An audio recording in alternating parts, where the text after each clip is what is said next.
Like me, many youngsters have different kinds of passions. Please tell me what is meant by interest and what is meant by passion. Should there be any restrictions in developing our interests?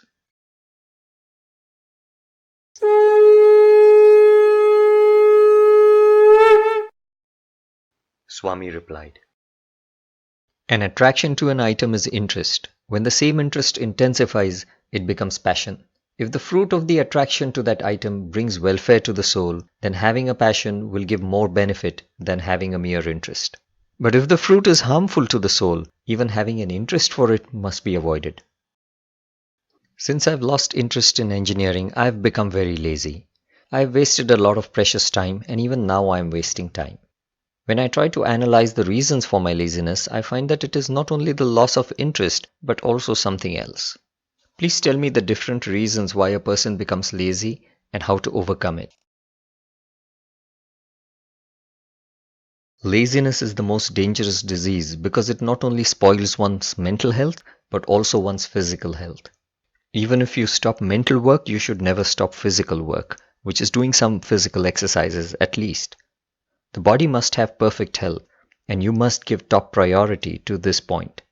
A sound mind always needs a sound body. Only a sound mind can understand the real spiritual knowledge which is helpful for the welfare of the soul forever.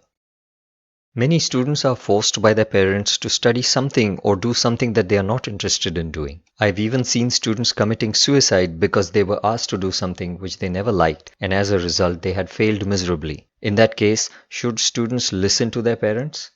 In my case though, I was not interested in doing an MTech. I still listened to my father and did it. As a result, I have got this divine knowledge from you. You gave me Dr. Nikhil as my teacher, who helped me understand this knowledge by patiently answering all my questions. So by listening to my father, even though I did not like what he told me to do, something good happened to me.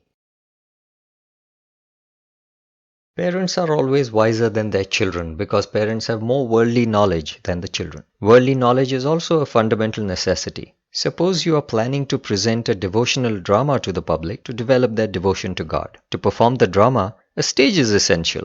So you must have all the knowledge of the stage too. The devotional drama is your spiritual effort. Maintaining yourself in the world, that is securing your livelihood, is the stage. Worldly knowledge is the knowledge of the stage. If you are very rich and if you are interested in spiritual knowledge, it is good.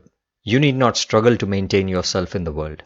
You can only concentrate on the spiritual effort which leads to the permanent welfare of the soul.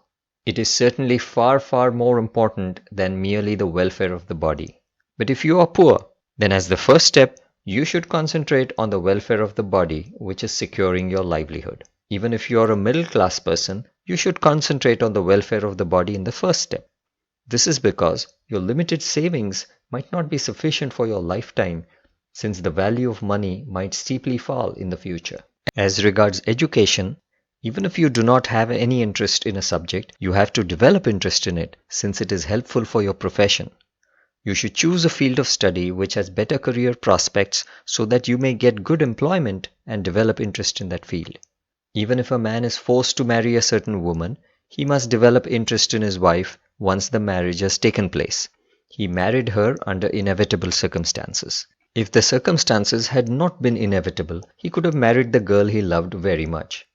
Similarly, in order to maintain yourself in the world, which is the basic stage for the spiritual effort, you have to study the subject in which you have no natural interest. After entering into the subject, you must show your interest in it to the climax.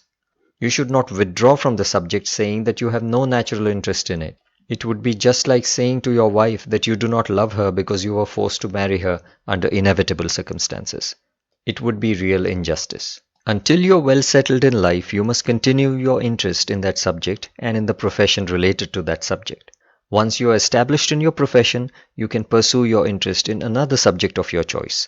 But please do not extend this concept to the example of marriage that I gave you. It was only a simile. You cannot say that after getting married, you will also continue your interest in your lover on the side. A simile can be applied to a concept only in a limited manner. Lord Krishna says in the Bhagavad Gita that propagating divine spiritual knowledge pleases the Lord greatly. Jnana yajnena tenaham. Spiritual knowledge brings about permanent harmony and peace in the world. So join us in sharing this universal divine knowledge of Lord Datta and earn the highest grace of God.